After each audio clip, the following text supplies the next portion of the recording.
Twilight Zone is one of the most iconic and influential TV shows of all time. So much so that it is an inspiration for pretty much every anthology horror or sci-fi show. It's also inspired movies like Jacob's Ladder, Poltergeist, and my favorite movie of all time, The Truman Show. Needless to say, it's kind of a big deal. I mean, it even has a ride at Disney World. And it's so popular that they tried to reboot the series multiple times in the 80s, early 2000s, and 2019, but sadly none of them could capture the same magic of the original. The Twilight Zone was created in 1959 by the genius Rod Serling. It aired with 5 seasons for 5 years with 156 episodes in the original series, and Rod himself writing 92 of the 156. It aired on CBS, and it was filmed entirely in black and white because at the time it wasn't very common to have color TVs, and also the show was pretty expensive to film, so to save money they were not shooting it in color. The show is seen as timeless, and it was designed that way. At the time, censorship was pretty harsh on TV, so Serling used this show as a vehicle to comment on more controversial materials that sponsors would usually censor out. And the episodes got through because they were disguised as science fiction stories. And just like my last Twilight Zone video, which is at 100K right now, thank you very much for that, The Monsters Are Due on Maple Street is one of the most iconic and highest rated episodes in all of the series. It's one of the most well-known episodes of the Twilight Zone because of its commentary on paranoia and mass hysteria, and also I've learned that a lot of people had to watch and write reports on this episode in school. I wish I could have done that. I would have killed that shit. So this episode is kind of burned into a lot of kids' memories. This episode was written by Rod Serling himself, and it was directed by Ron Winston, who directed a couple of other really good Twilight Zone episodes, those being The Big Tall Wish and Stopover in a Quiet Town. You could definitely tell he directed those two. They look exactly like this episode. There is a remake version of this same episode, but sadly I'm not going to be talking about that one today. Both episodes have so much I could say about them, so I think that I want to make separate videos for them. But we have a lot to talk about, so let's quit yapping and get into it. We start this episode by being introduced to the iconic Maple Street, a picture-perfect town where everyone gets along. They hang out together, have barbecues, all the children are friends, but at exactly 9:43 p.m., something strange happens.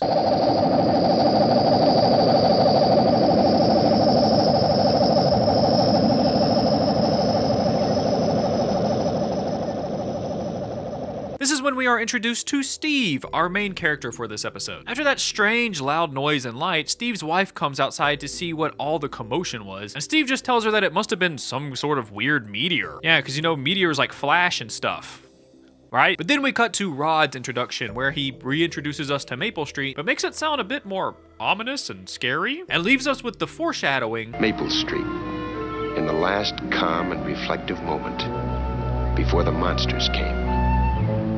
Oh cool, monsters!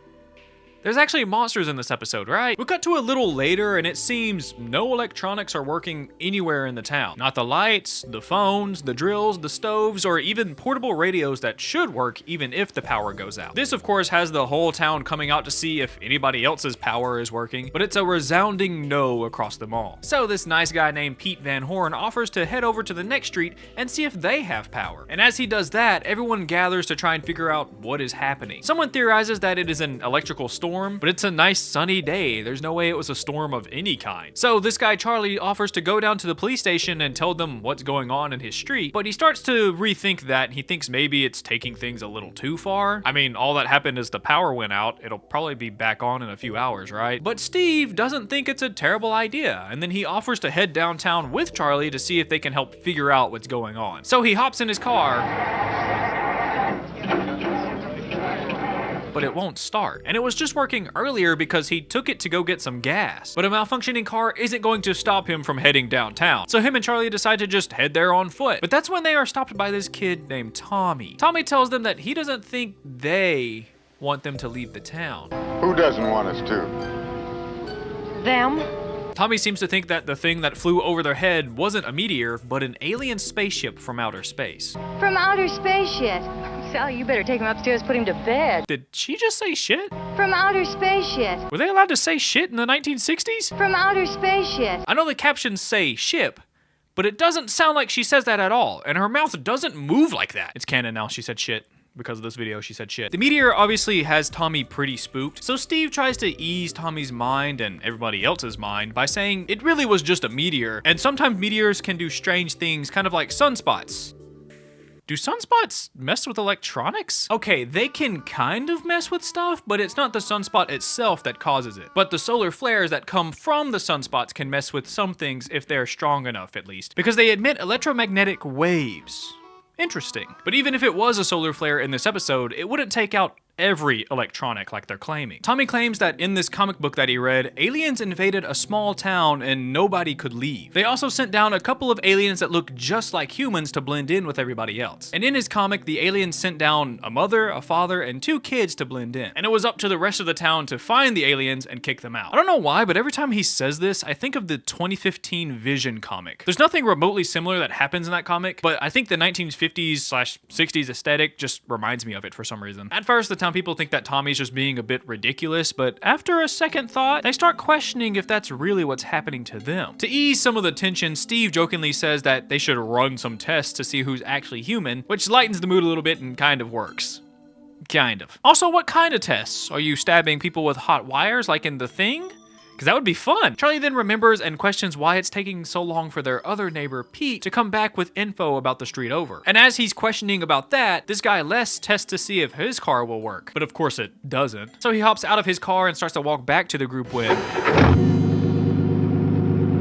his car starts on its own. This is obviously very shocking to Les, but the townspeople waste no time in starting a conspiracy about Les and his car. Of course, some people think his car starting on its own is absolute proof that he is an alien. And this one guy even points out that he never came outside when the meteor flew overhead. He only came outside when he saw a big crowd. Charlie even says that he's been a weird guy the whole time that they've lived there. He always was an oddball. Him and his whole family. Real oddball. Okay, that's actually really messed up. You're all buddy-buddy with this guy for years, and then his car starts on its own, and suddenly you've never liked the guy? Have you guys even tried your cars? What if they start on their own too? Slowly, the crowd starts to mob the poor guy. But luckily, Steve has a level head still and stops them before they try and hurt him. They don't want to stop, but they do, and they give Les a second to explain himself. But mid-explanation... You saw me. All of you saw me. the car turns off on its own. The crowd once again questions Les because nothing else is working on the street except for his car. But he obviously doesn't know how or why his car starts, and no one else does either. But that doesn't make him a criminal. Or an alien. Steve once again tries to ease the tension by simply explaining that everybody's all riled up and on a monster hunt for an alien family because this little kid Tommy has them all spooked. And they can't explain what is going on around them, so they're trying to find someone to blame. And of course this sounds really silly to Les, so he says, What is this, a practical joke or something? Okay Les, things aren't looking too good, man. I've been trying to defend you, but that's pretty hard to defend. Les claims that he really has no idea why or how his car keeps turning on and off, but he has lived in that house with his family for many years, and that should prove to them that him and his family aren't aliens from outer space. That's when this lady pipes up and claims that she wakes up early some mornings. And in those mornings, she always catches Les standing in his yard, looking up at the sky as if he was looking or waiting for something. This kind of forces Les to confess to the whole town that he has insomnia. And sometimes my guy just likes to look up at the night sky. I mean, I'm kind of guilty of this. We've all just walked outside and looked up for a while.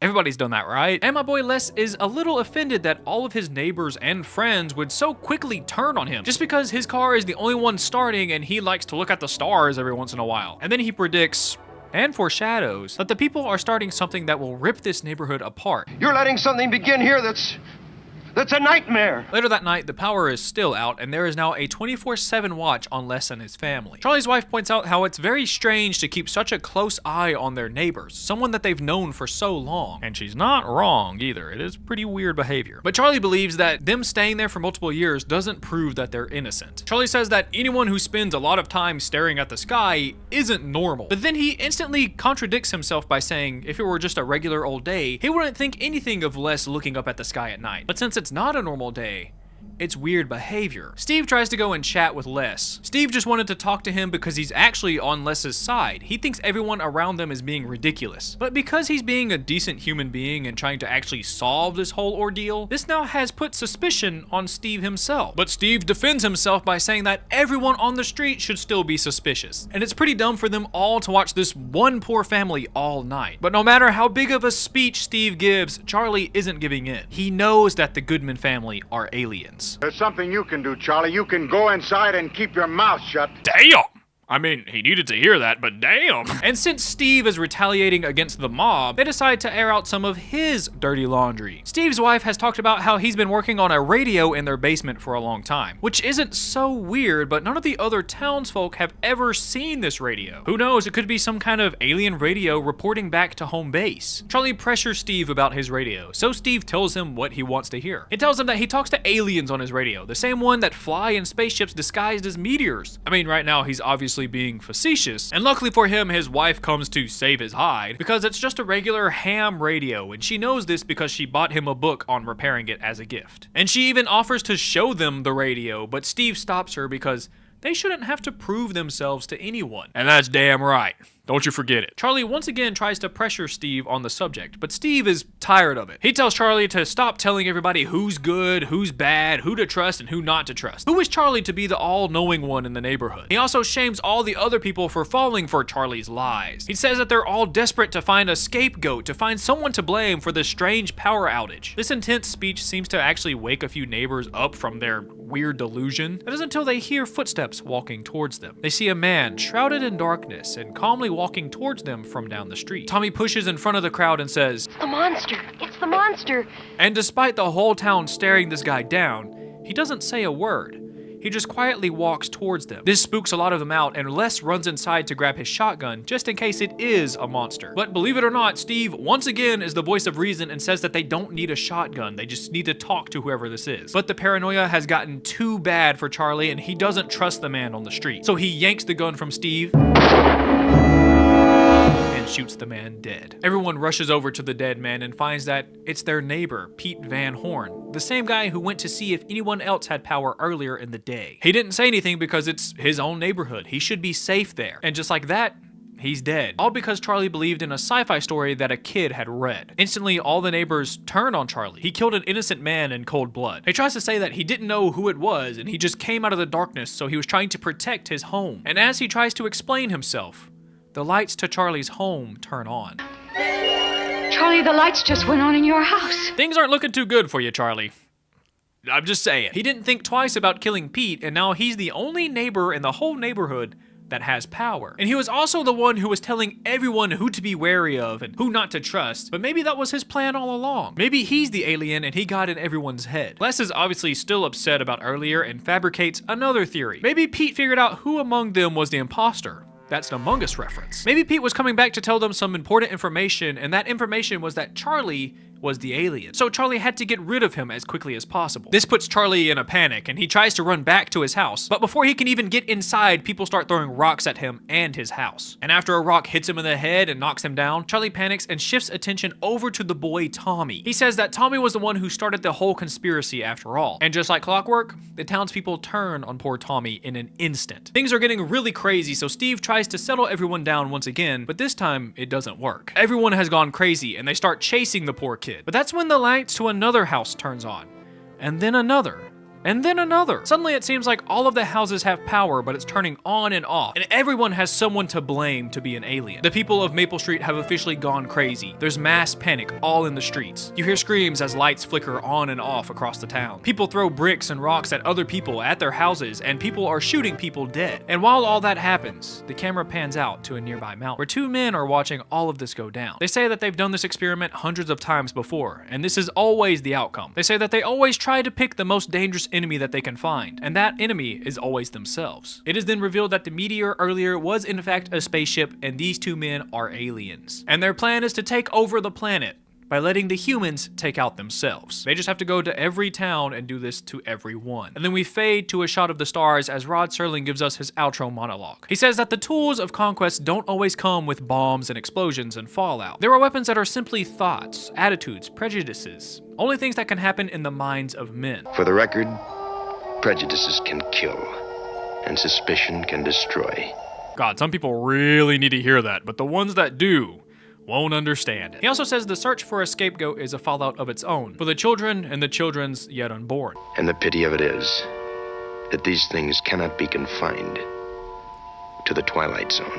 Truly an iconic story. It's obviously a story about paranoia, mob mentality, and how the real monsters are humans themselves. It's something that movies and TV shows still try to make stories about, but none of them really hit as hard as this one does. And this episode was made in the Cold War era, a time where paranoia was at an all-time high for Americans. The threat of a Soviet invasion was always on people's minds. And there was also fears that some neighbors could be Russian spies. They're moving in next door to gather information on your family. And this episode perfectly captures the fear that many Americans faced during that time. But in a true Twilight Zone fashion, they replaced the spies with aliens or monsters. And it shows how quickly Americans are willing to turn on other Americans if they didn't conform to social norms. And that's another really big thing about this episode. Conformity. When everyone's power is out and nothing electronical or mechanical seems to work, Les's car started on its own. He was out of place. So that kind of put a target on his back. And then suddenly things that usually wouldn't be unusual, like his insomnia or looking up at the night sky, become unusual. Can he not sleep because he's on Russian time or something like that? You know, I don't know. I don't know if that's even a real thing. But it also makes you question, what is even normal? Is going on a walk early in the morning normal? Is mowing your lawn once a week normal? Is sleeping with the TV on normal? Ask my girlfriend and she would say no.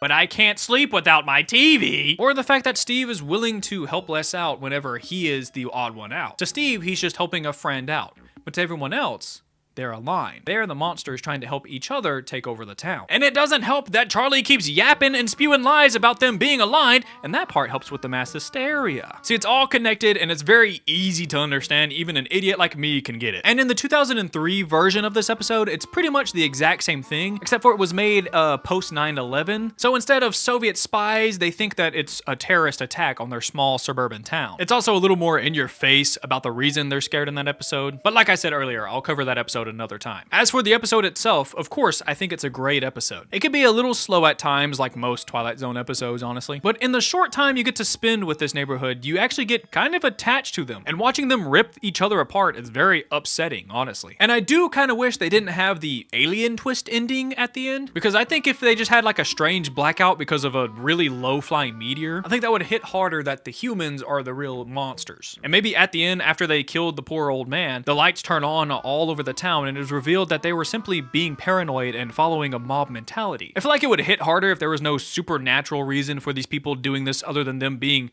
people, because the monsters in the episode are the people after all. I don't know, let me know what you think about this episode. Also leave me your little high school essays you wrote, because I know I didn't explain it well enough probably. I have a Patreon. The $5 members get bonus content plus videos a day early, maybe some pictures of my cats, a Discord server, and your name right here on screen. Like the video if you like the video. Thank you for watching the video all the way through. I appreciate you all, and peace.